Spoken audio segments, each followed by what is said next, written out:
وَكُلُوا وَاشْرَبُوا حَتَّى يَتَبَيَّنَ لَكُمُ الْخَيْطُ الْأَبْيَضُ مِنَ الْخَيْطِ الْأَسْوَدِ مِنَ الْفَجْرِ۔ من الفجر میں جو من ہے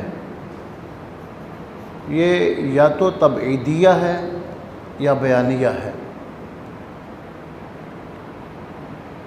اگر یہ تبعیدیہ ہو تو پھر من الفجر کا معنی یہ ہوگا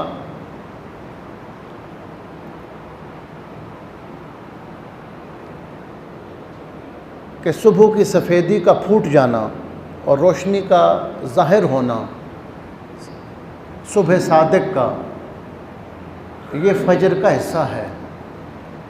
اور اگر من بیانیہ ہو تو اس کا مطلب ہے کہ یہی فجر ہے۔ حَتَّى يَتَبَيَّنَ لَكُمُ الْخَيْطُ الْأَبْيَضُ مِنَ الْخَيْطِ الْأَسْوَدِ۔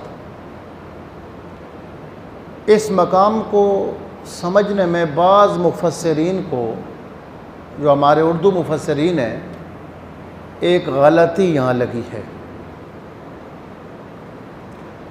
اس میں سے ایک کی نشاندہی میں کیے دیتا ہوں۔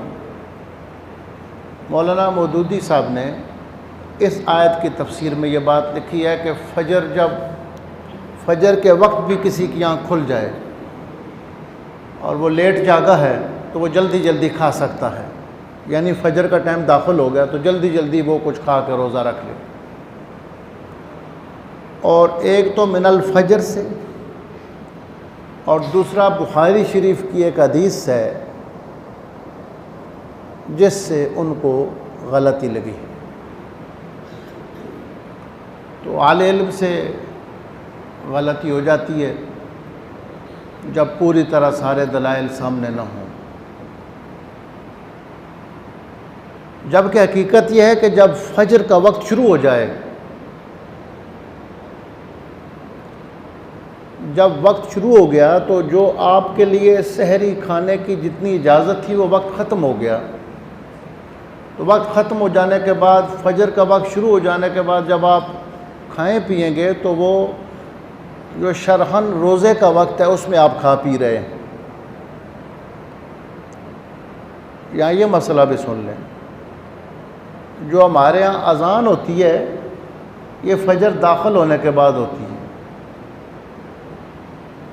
جب فجر داخل ہوتی ہے تو اذان ہوتی ہے، تو کئی لوگ اذان ہوتی رہتی ہے اور کھاتے پیتے رہتے ہیں، اس لیے کہ اگر وقت سے پہلے اذان ہو جائے تو وہ شرعاً اذان نہیں۔ وقت داخل ہونے سے پہلے کسی بھی نماز کا جب اذان ہوتی ہے، وقت داخل ہونے سے پہلے ہو جائے تو اذان کے لیے، نماز کے لیے وقت کا داخل ہونا شرط ہے۔ تو جب وقت داخل ہی نہیں ہوا تو اس وقت اگر اذان ہوگی تو اذان دوبارہ دینی پڑے گی۔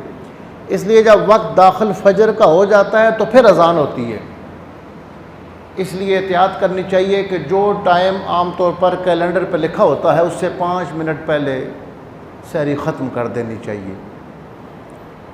تو اذانیں ہوتی رہتی ہیں اور لوگ کھاتے رہتے ہیں۔